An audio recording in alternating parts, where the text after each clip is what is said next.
Welcome back. We're jumping straight into today's explainer, and it is an absolute trip. We're diving into the Aitareya Upanishad, a brilliant ancient text from the Rig Veda, to unpack a profound mystery about the nature of our own minds. Today, we're going to trace the highly structured journey of a seeker, moving step by step from deep internal reflection all the way out to a massive universal realization. It's a masterclass in philosophical architecture, and I am so excited to guide you through it. Let's get into it.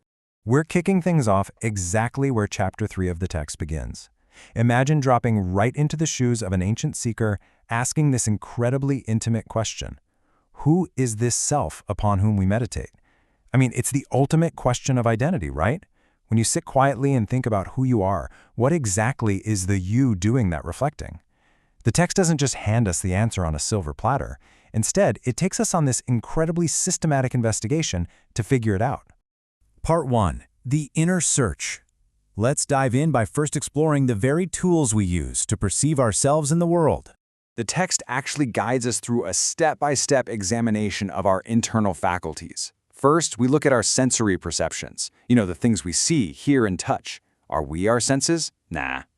Then it moves deeper, examining the intellect, our capacity for memory, and just the everyday flow of our thoughts. It's honestly like a mental process of elimination. The seeker examines every single one of these layers, asking if any of these components make up the ultimate unchanging self. And here's the crucial point. The Upanishad concludes that these mental faculties aren't the ultimate self at all. They're just instruments. They are tools driven by a deeper, purer awareness. Think of it this way. Your intellect, your memories, your sensory inputs, they're basically just biological hardware and software. But the actual power source running the machine, that is pure, underlying awareness. Part 2. The Universal Expansion. Now that we've established what the self is not internally, the text completely shifts perspective and zooms out. The philosophical camera just pulls way, way back here, showing us a stunning connection. It isn't just our internal human faculties that operate this way. The ancient cosmic deities and the fundamental physical elements of nature itself are all rooted in and driven by that exact same awareness. The boundary between your internal mind and the external universe literally begins to blur right here. This perfectly illustrates just how all-encompassing this philosophy is.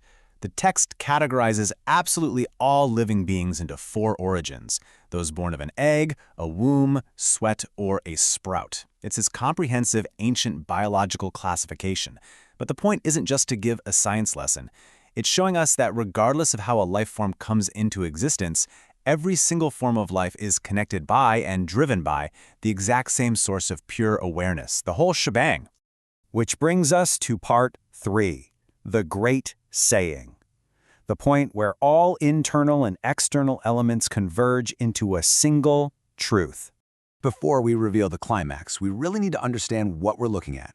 The Aitareya Upanishad is about to deliver a Mahavakya. If you know your Vedanta, you know this is a huge deal. A Mahavakya is one of the 4 principal great sayings. These aren't just cool, passing quotes, they are foundational philosophical declarations. They're meant to completely alter your understanding of reality.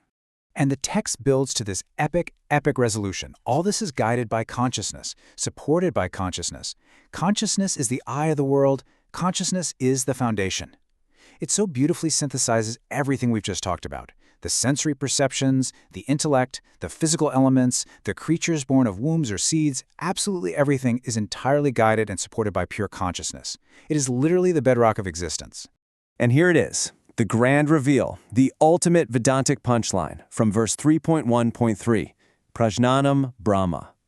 Translated, this simply means consciousness is Brahma. It means that the pure awareness we discovered earlier, that power source driving your personal intellect and memory, is the exact same universal reality that forms the foundation of the entire cosmos. There is absolutely no separation. Consciousness itself is the ultimate universal reality. It is such an incredibly powerful concept to wrap your mind around.